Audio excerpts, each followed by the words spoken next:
شروع اللہ کے نام سے جو بڑا مہربان نہایت رحم والا ہے۔ اے پیغمبر صلی اللہ علیہ وآلہ وسلم، لوگوں سے کہہ دو کہ میرے پاس وحی آئی ہے کہ جنوں کی ایک جماعت نے اس کتاب کو سنا تو کہنے لگے کہ ہم نے ایک عجیب قرآن سنا جو بھلائی کا رستہ بتاتا ہے، سو ہم اس پر ایمان لے آئے اور ہم اپنے پروردگار کے ساتھ کسی کو شریک نہیں بنائیں گے۔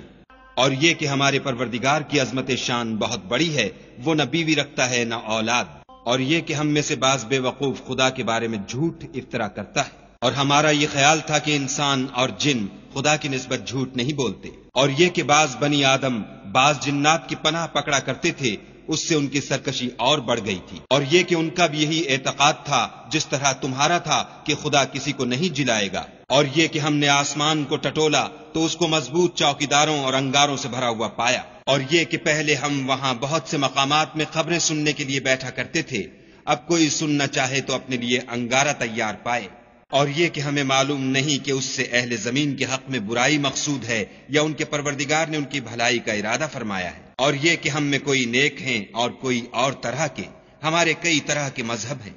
اور یہ کہ ہم نے یقین کر لیا ہے کہ ہم زمین میں خواہ کہیں ہوں خدا کو ہرا نہیں سکتے اور نہ بھاگ کر اس کو تھکا سکتے، اور جب ہم نے ہدایت کی کتاب سنی اس پر ایمان لے آئے، تو جو شخص اپنے پروردگار پر ایمان لاتا ہے اس کو نہ نقصان کا خوف ہے نہ ظلم کا،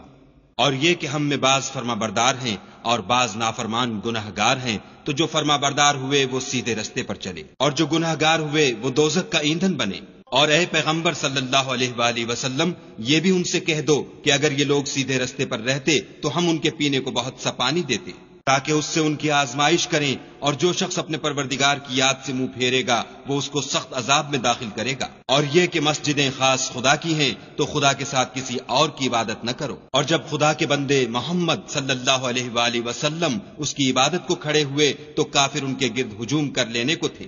کہہ دو کہ میں تو اپنے پروردگار ہی کی عبادت کرتا ہوں اور کسی کو اس کا شریک نہیں بناتا، یہ بھی کہہ دو کہ میں تمہارے حق میں نقصان اور نفع کا کچھ اختیار نہیں رکھتا، یہ بھی کہہ دو کہ خدا کے عذاب سے مجھے کوئی پناہ نہیں دے سکتا اور میں اس کے سوا کہیں جائے پناہ نہیں دیکھتا، ہاں خدا کی طرف سے احکام کا اور اس کے پیغاموں کا پہنچا دینا ہی میرے ذمے ہے، اور جو شخص خدا اور اس کے پیغمبر کی نافرمانی کرے گا تو ایسوں کے لیے جہنم کی آگ ہے، ہمیشہ ہمیشہ اس میں رہیں گے، یہاں تک کہ جب یہ لوگ وہ دن دیکھ لیں گے جس کا ان سے وعدہ کیا جاتا ہے، تب ان کو معلوم ہو جائے گا کہ مددگار کس کے کمزور اور شمار کن کا تھوڑا ہے۔ کہہ دو کہ جس دن کا تم سے وعدہ کیا جاتا ہے میں نہیں جانتا کہ وہ ان قریب آنے والا ہے یا میرے پروردگار نے اس کی مدت دراز کر دی ہے، وہی غیب کی بات جاننے والا ہے اور کسی پر اپنے غیب کو ظاہر نہیں کرتا، ہاں جس پیغمبر کو پسند فرمائے تو اس کو غیب کی باتیں بتا دیتا اور اس کے آگے اور پیچھے نگہبان مقرر کر دیتا ہے تاکہ معلوم فرمائے کہ انہوں نے اپنے پروردگار کے پیغام پہنچا دیے ہیں، اور یوں تو اس نے ان کی سب چیزوں کو ہر طرف سے قابو کر رکھا ہے اور ایک ایک چیز گن رکھی ہے۔